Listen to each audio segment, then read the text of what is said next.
como persona que ha asesorado a parejas en crisis financieras durante más de 2 décadas, he sido testigo de cómo el dinero puede revelar los verdaderos cimientos de una relación. Las conversaciones sobre las finanzas en el matrimonio pueden resultar incómodas, especialmente cuando se nos dice que el amor lo conquista todo, que si realmente se quiere a alguien, los detalles no importan. Pero la verdad es mucho más complicada y comprender cómo pueden cambiar las dinámicas del poder financiero y cómo pueden utilizarse como arma puede marcar la diferencia entre perderlo todo y recuperar tu vida. Permítanme comenzar diciendo esto. El matrimonio no debe ser una transacción comercial. El matrimonio debe basarse en la confianza, el respeto mutuo y una relación genuina. Pero cuando una persona comienza a tratar la unión como un contrato con términos que solo le benefician a ella, cuando las hojas de cálculo sustituyen a las conversaciones y los cálculos sustituyen a la compasión, algo fundamental se ha roto.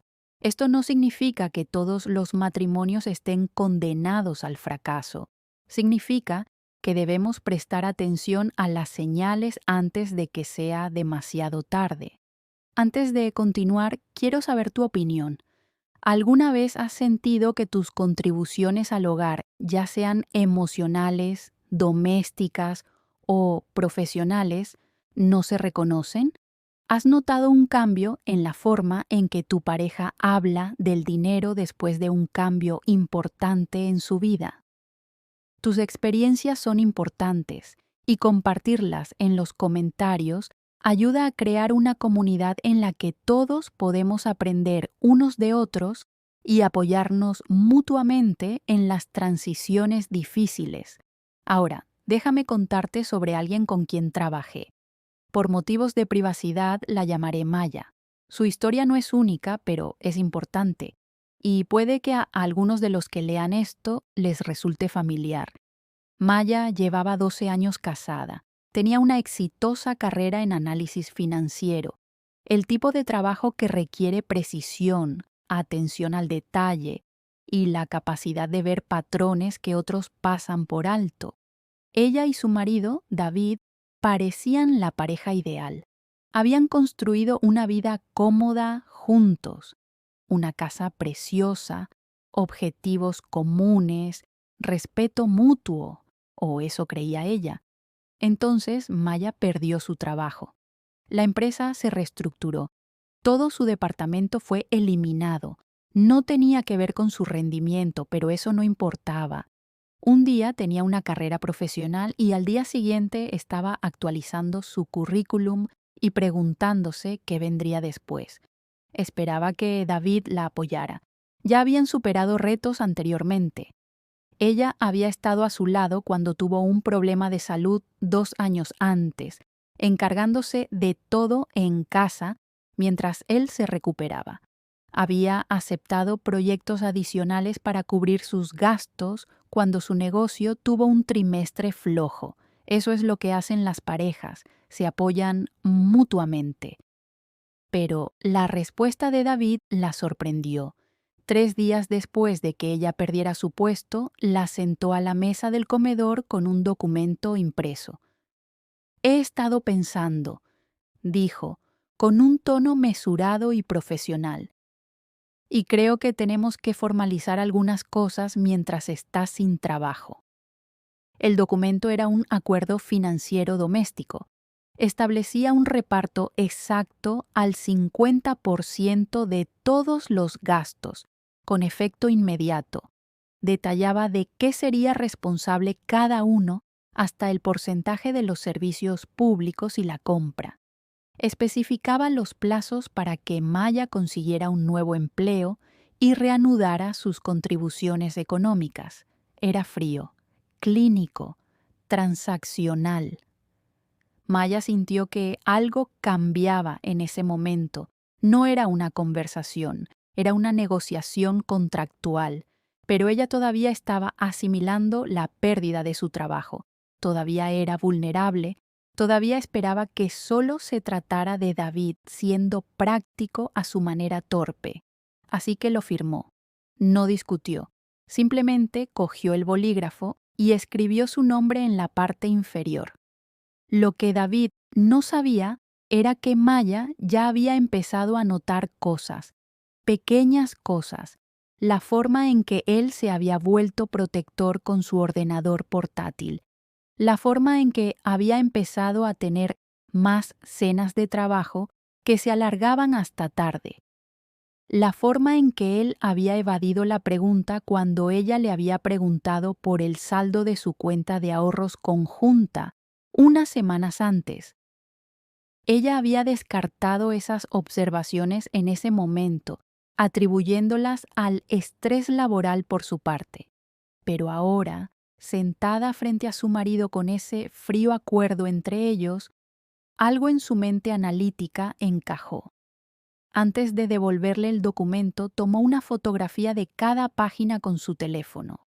No dijo nada, solo lo documentó. Durante los días siguientes, mientras David iba a trabajar y ella supuestamente dedicaba su tiempo a buscar empleo, Maya comenzó a hacer lo que mejor sabía hacer, investigar las finanzas. Pero esta vez, las finanzas eran las de su propio hogar. Empezó por las cuentas compartidas, las que siempre habían mantenido juntos. Solicitó los extractos de los últimos 3 años. Luego revisó los registros de las tarjetas de crédito, los pagos de los servicios públicos, las pólizas de seguro. Creó sus propias hojas de cálculo, haciendo un seguimiento de cada transacción, cada patrón, cada anomalía. Lo que descubrió le heló la sangre. David había sido meticuloso. Había llevado hojas de cálculo de su matrimonio, no de recuerdos o hitos, sino de cálculos. Había columnas con sus ingresos frente a los de él, cronologías de cuándo habían hablado de tener hijos, con anotaciones sobre cómo eso afectaría a los ingresos familiares, proyecciones para la jubilación que parecían dar por sentado que solo importaban sus contribuciones. Toda su relación se había reducido a números y análisis de coste-beneficio. Pero era peor que eso. Maya descubrió transferencias recurrentes desde su cuenta conjunta a una cuenta separada que no reconocía. $1,500 cada mes durante los últimos 18 meses. $27,000 en total. Cuando rastreó la información de la cuenta, estaba vinculada a un nombre que reconoció: Stephanie, una colega de la empresa de David. Las manos de Maya temblaban mientras imprimía las pruebas. Quería enfrentarse a él inmediatamente, exigirle respuestas, gritarle por la traición, pero su formación profesional se impuso a su respuesta emocional. Si había tanto, podría haber más, y si quería protegerse, primero tenía que documentarlo todo. Pasó las 2 semanas siguientes creando un portafolio. Calculó cada hora que había dedicado a gestionar su hogar, la planificación de las comidas, la limpieza, la coordinación de las reparaciones y el mantenimiento, la carga mental de llevar sus vidas. Asignó tarifas por hora razonables basadas en lo que habrían pagado a profesionales por hacer el mismo trabajo. Documentó los 3 años que lo había apoyado durante sus estudios de posgrado, cubriendo la mayor parte de sus gastos, mientras él cursaba un título avanzado que lo había llevado directamente a su actual puesto bien remunerado. Creó un registro completo de sus contribuciones profesionales a la carrera de él, el currículum que había editado, las presentaciones que lo había ayudado a preparar, los eventos de networking que había organizado y presentado. La cifra era asombrosa. Su apoyo doméstico y profesional no remunerado durante 12 años, calculado de forma conservadora, superaba los $300,000. También descubrió algo más mientras examinaba sus pólizas de seguro. David había contratado una importante póliza de seguro de vida a su nombre 6 meses antes.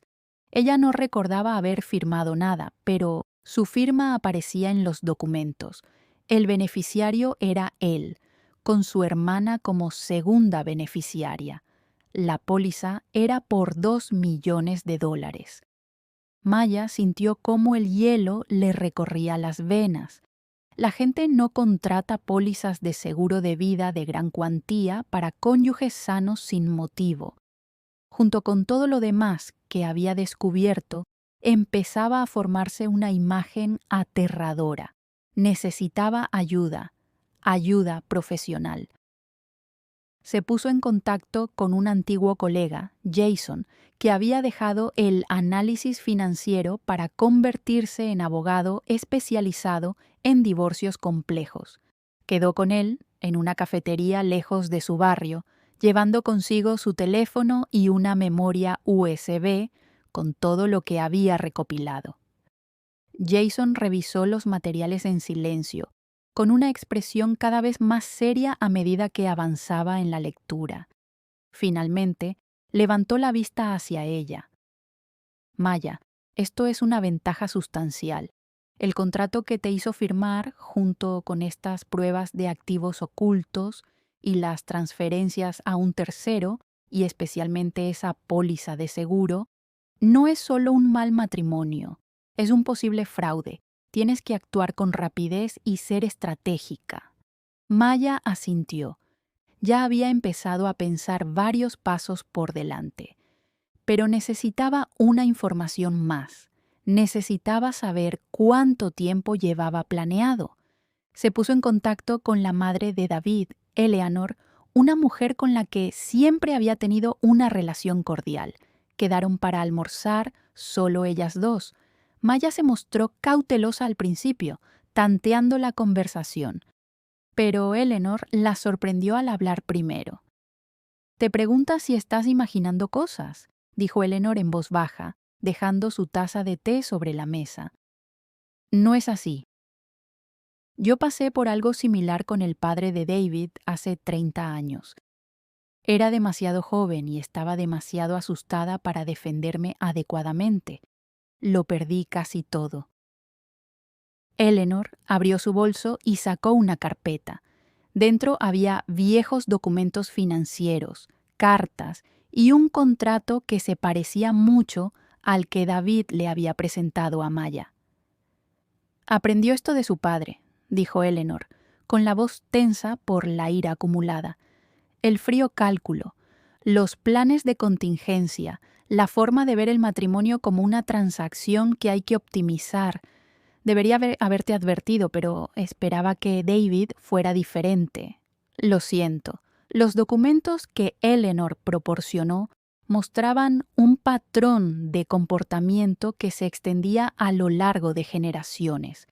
Y lo que es más importante, incluían la correspondencia entre David y su padre de 2 años antes, en la que hablaban de estrategias de salida y protección de activos en el contexto del matrimonio.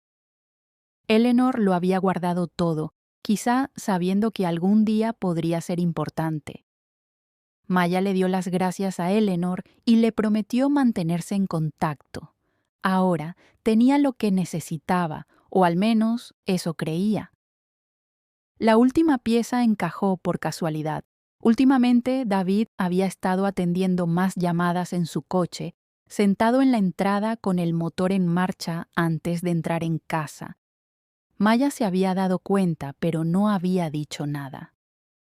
Una noche, cuando él llegó antes de lo habitual, ella mencionó casualmente que le había parecido oír un ruido extraño en su coche y se ofreció a echar un vistazo. Encontró lo que buscaba escondido debajo del asiento del conductor, una pequeña grabadora activada por voz. Era un modelo que se utilizaba habitualmente con fines legítimos, grabar reuniones de negocios, tomar notas de voz, pero cuando escuchó los archivos, oyó claramente la voz de David, junto con la de otro hombre, al parecer un abogado. La clave es documentar que se ha vuelto inestable tras perder el trabajo, dijo la voz de David. Si podemos establecer un patrón de comportamiento errático, inestabilidad emocional, tal vez alguna irresponsabilidad financiera, crearemos la narrativa que necesitamos. ¿Y el plazo?, preguntó la otra voz. 6 meses, respondió David. Tal vez menos si se presenta la oportunidad. La póliza de seguro está en vigor. Todo lo demás está preparado. Ella firmó el acuerdo doméstico sin siquiera leerlo detenidamente. Ahora mismo no está pensando estratégicamente. Es vulnerable. Maya se sentó en el coche, escuchando a su marido hablar de ella como si fuera un problema que había que resolver, un obstáculo que había que gestionar. La traición era total, pero también lo era su comprensión de la situación. Hizo copias de todo lo que había en la grabadora y luego la volvió a colocar cuidadosamente en el mismo lugar donde la había encontrado. A la mañana siguiente, Maya se puso en contacto con una abogada especializada en divorcios llamada Patricia Chen, a quien Jason había recomendado como la mejor de la ciudad para casos financieros muy conflictivos. También contrató a un contable forense llamado Marcus para que examinara todos los aspectos de sus finanzas compartidas con objetividad profesional. Lo que Marcus descubrió superó incluso los hallazgos de Maya. Había transferencias no reveladas a cuentas de inversión a nombre de David únicamente. Había pagos a Stephanie que se remontaban más atrás de lo que Maya había rastreado inicialmente, más de 30 meses, por un total de casi $50,000. Había pruebas de que David movía sistemáticamente activos de formas que serían difíciles de rastrear sin un análisis experto. Lo más inquietante eran los patrones que Marcus identificó en la documentación de la póliza de seguro. La firma que supuestamente era de Maya había sido manipulada digitalmente. Ella nunca había firmado el documento. David lo había falsificado. Esto va más allá del ámbito del divorcio civil, dijo Marcus con seriedad. Esto es fraude. El fraude de seguros es un delito grave. Con las grabaciones que tienes, esto es procesable. Maya tomó una decisión. No solo iba a solicitar el divorcio, iba a asegurarse de que David afrontara todas las consecuencias de sus actos. Hizo que Patricia presentara los papeles del divorcio un jueves por la mañana. David recibió la notificación en su oficina por parte de un agente judicial profesional, que le entregó los documentos delante de sus compañeros y su supervisor. La demanda no solo detallaba la solicitud de divorcio, sino también las acusaciones de fraude financiero, ocultación de activos y falsificación. Al mismo tiempo, los abogados de Maya entregaron un paquete completo al departamento legal de la empresa de David. El paquete incluía pruebas de que David había estado utilizando recursos de la empresa para pagar a Stephanie, incluyéndola como consultora en proyectos que no existían. Básicamente, había estado malversando fondos de la empresa para mantener su relación con ella. La empresa no tendría más remedio que investigar inmediatamente. Maya también envió una carta cuidadosamente redactada a la compañía de seguros, documentando la firma falsificada y solicitando una investigación sobre la póliza. Las compañías de seguros se toman muy en serio el fraude. Iniciaron su investigación en menos de 48 horas. David intentó llamarla repetidamente esa noche. Ella no respondió. Cuando llegó a casa, se encontró con que habían cambiado las cerraduras y con un aviso formal en el que se le informaba de que no podía entrar en la propiedad. Tendría que ponerse en contacto con sus abogados para recuperar sus pertenencias personales. La semana siguiente, la empresa de David celebró su gala benéfica anual, un evento de alto nivel al que asistieron clientes, miembros de la junta directiva y figuras destacadas de la comunidad. David tenía previsto hacer una presentación sobre las iniciativas de impacto comunitario de la empresa. Estaba orgulloso de esta oportunidad y la había mencionado varias veces como prueba de su creciente prestigio en la organización. Pero, cuando llegó la noche, fue el socio principal de la empresa quien subió al estrado. Queremos abordar algunas cuestiones que han llamado nuestra atención recientemente, dijo con gravedad. David Morrison ha sido suspendido de empleo y sueldo de forma inmediata, a la espera del resultado de una investigación sobre irregularidades financieras. Nos tomamos estos asuntos con la máxima seriedad. Maya no asistió al evento, pero Eleanor sí. Después, llamó a Maya para describirle cómo David se había quedado allí, con el rostro pálido, mientras sus colegas y clientes lo miraban con confusión y sospecha, cómo Stephanie se había escabullido silenciosamente por una puerta lateral cuando se hizo el anuncio, cómo el padre de David se había acercado a él después, y su conversación había sido breve y claramente acalorada. Parecía que todo se derrumbaba a su alrededor, dijo Eleanor, lo cual, supongo, era así. La investigación de la empresa concluyó en 2 semanas. David fue despedido por causa justificada, lo que significaba que no recibiría indemnización por despido ni referencias positivas, y que podría incurrir en responsabilidad civil por los fondos que había malversado. Stephanie también fue despedida. Las transferencias a su nombre se clasificaron como uso indebido de los activos de la empresa, independientemente de la relación personal que mantuvieran. La investigación de la compañía de seguros dio lugar a que se negaran a cumplir la póliza y presentaran una denuncia por fraude ante las fuerzas del orden. De repente, David se enfrentaba a la posibilidad de ser acusado penalmente. Cuando finalmente se produjo la mediación del divorcio, 3 meses después de que Maya lo solicitara, David llegó con un abogado, pero sin la confianza que había tenido antes.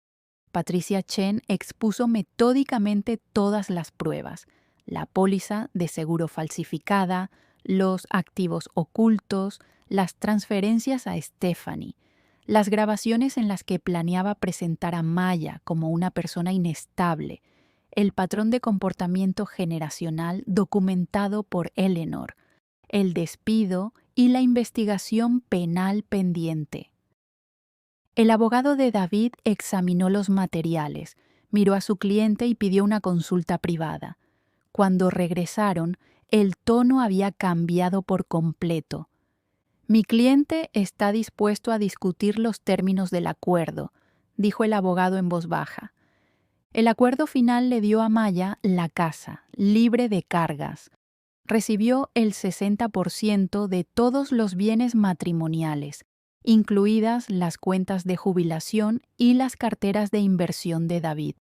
Se le concedieron pagos compensatorios por sus contribuciones domésticas y profesionales documentadas.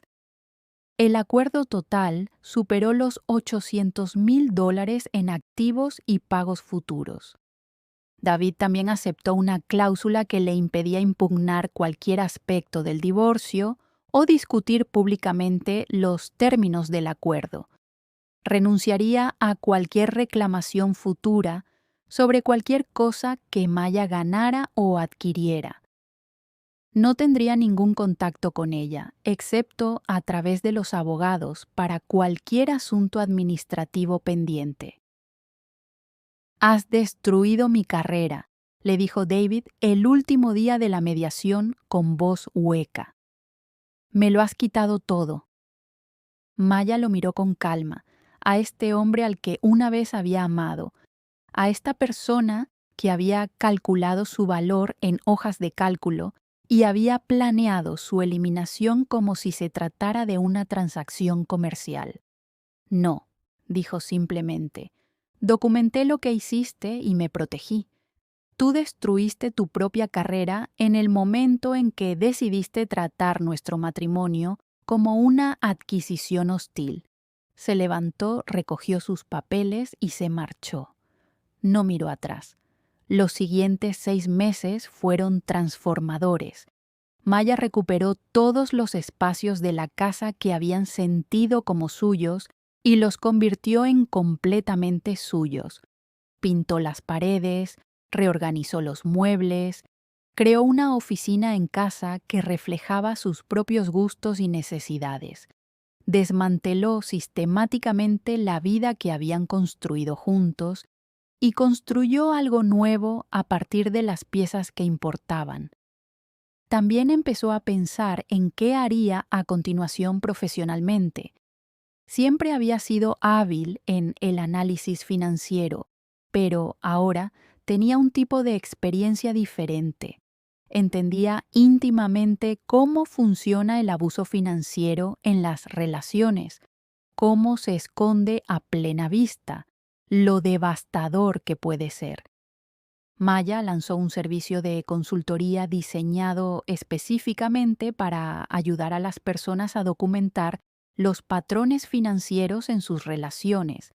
Ofrecía talleres sobre cómo reconocer las señales de alerta financieras, mantener la identidad financiera personal dentro del matrimonio y reunir pruebas si alguien sospechaba de abuso o fraude. Trabajó con abogados especializados en divorcios, proporcionando análisis expertos de situaciones financieras. Ayudó a sus clientes a comprender las finanzas de su propio hogar y a crear documentación que los protegiera si las relaciones se deterioraban. Las referencias llegaron rápidamente, primero de Patricia y Jason, luego de sus colegas. Pronto, Maya estaba trabajando con clientes de alto perfil, personas en puestos ejecutivos, empresarios, individuos con activos importantes que necesitaban comprender si sus socios estaban siendo honestos con respecto a las finanzas compartidas. Era especialmente solicitada por personas que estaban pasando por un divorcio y sospechaban que había activos ocultos o manipulación financiera. Su capacidad para rastrear patrones y encontrar lo que otros pasaban por alto se convirtió en su marca distintiva. Su reputación creció no solo por sus habilidades analíticas, sino también por su comprensión de la complejidad emocional de estas situaciones. Ella lo había vivido. Entendía la traición, la confusión, la ira, la determinación de sobrevivir. Un año después de que se finalizara su divorcio, Maya fue invitada a hablar en un evento benéfico centrado en el apoyo a las víctimas de violencia doméstica, incluido el abuso financiero. La organización había oído hablar de su trabajo y quería reconocer su contribución a la sensibilización sobre esta forma de control y daño, a menudo invisible. El evento se celebró en un elegante hotel del centro de la ciudad.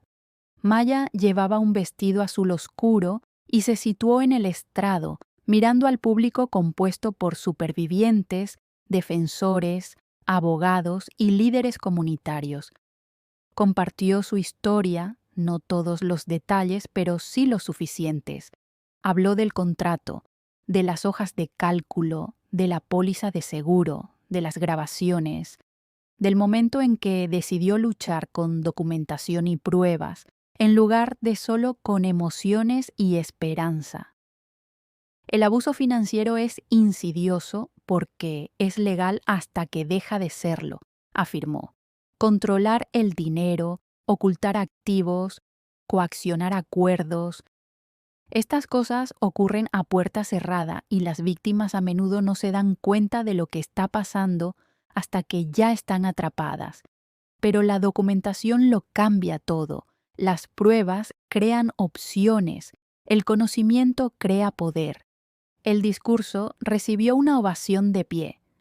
Varias personas se acercaron a ella después para compartir sus propias historias, pedirle consejo y agradecerle que hubiera puesto palabras a experiencias que ellos habían tenido dificultades para expresar.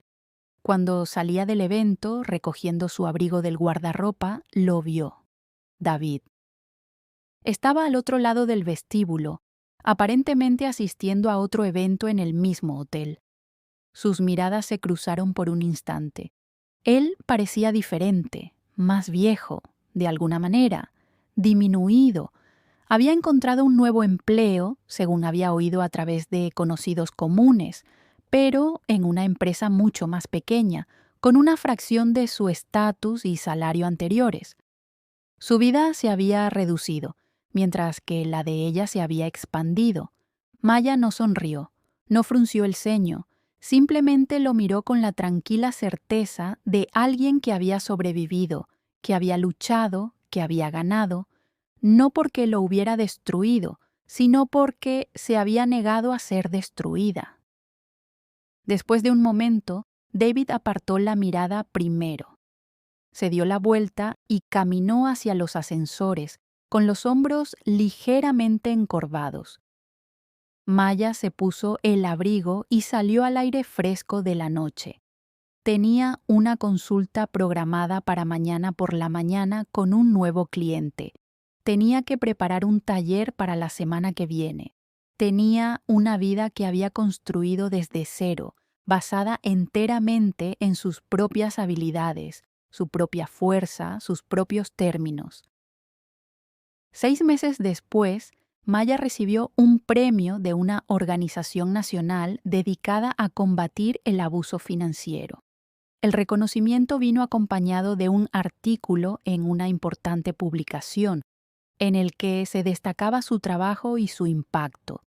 Su consultoría había crecido hasta incluir un equipo de otros 3 analistas, todos especialistas en análisis financiero forense y reconocimiento de patrones.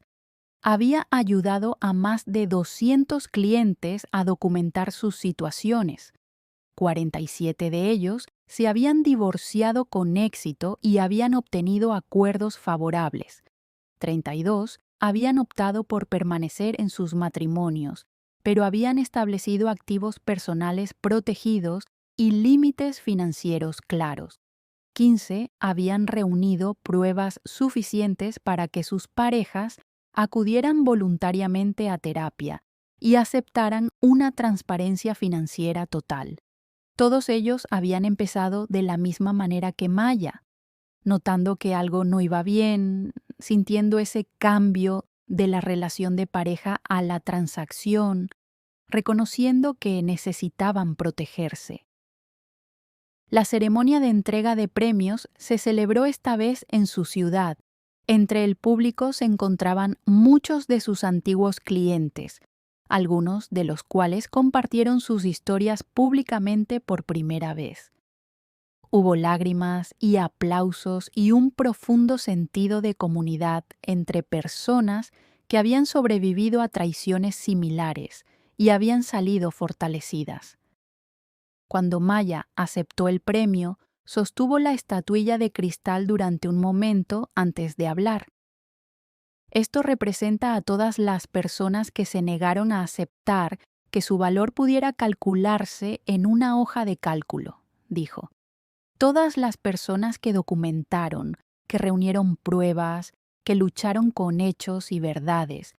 Todas las personas que decidieron que sobrevivir no era suficiente, querían justicia, responsabilidad y libertad. Hizo una pausa y miró al público. Y para cualquiera que esté escuchando y se encuentre en ese momento ahora mismo, ese momento en el que se ha dado cuenta de que algo no está bien, en el que se pregunta si está imaginando cosas, si está siendo demasiado suspicaz o demasiado sensible, confíe en sí mismo, documente todo, pida ayuda. Probablemente sus instintos sean correctos, y hay personas dispuestas a apoyarle cuando decida protegerse. El aplauso fue atronador. Cuando Maya abandonó el escenario, sintió algo que no había sentido en años: paz total.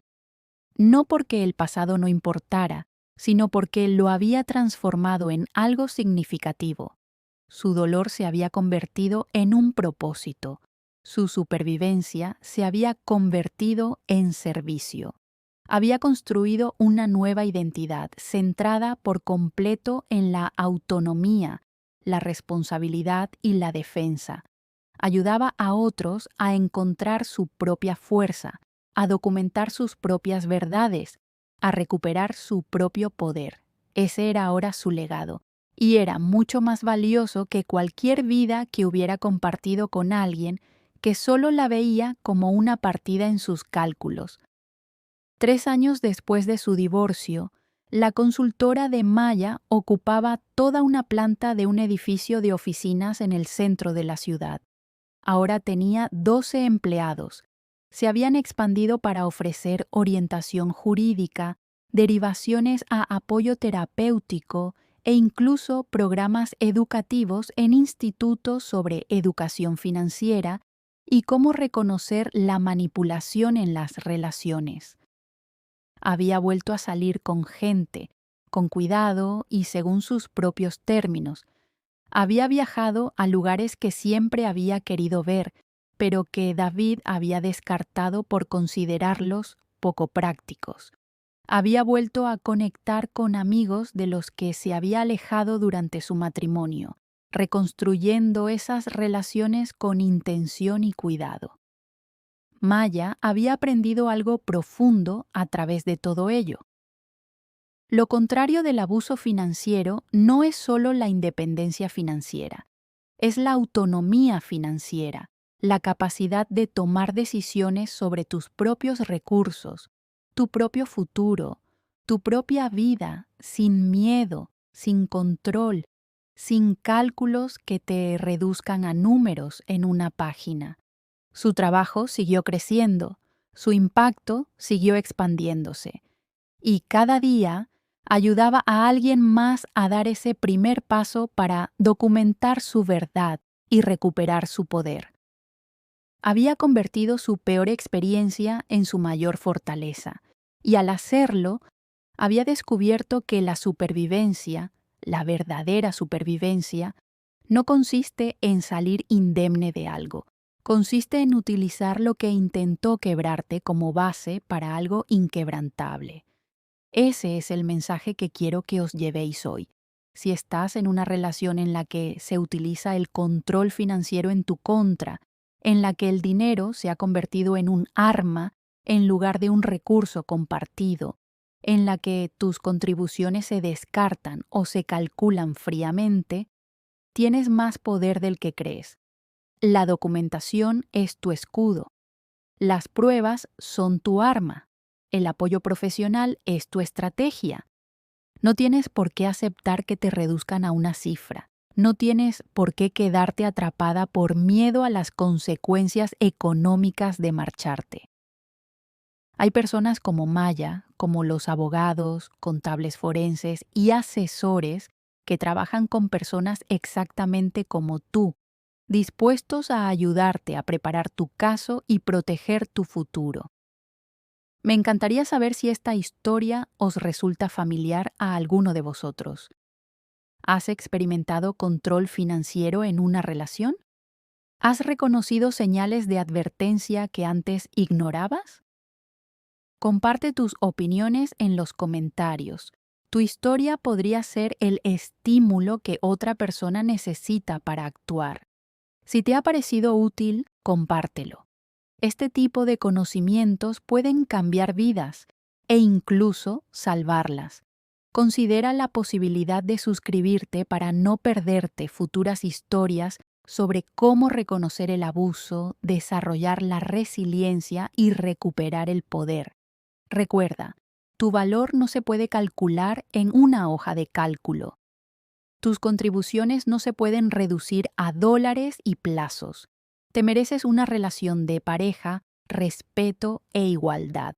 Y si no estás obteniendo esas cosas, te mereces las herramientas para protegerte y construir algo mejor. por la autonomía, por la responsabilidad, por todas las personas que deciden que ya es suficiente y luchan con pruebas, estrategia y una determinación inquebrantable. Tienes más poder del que crees, y eso es realmente liberador.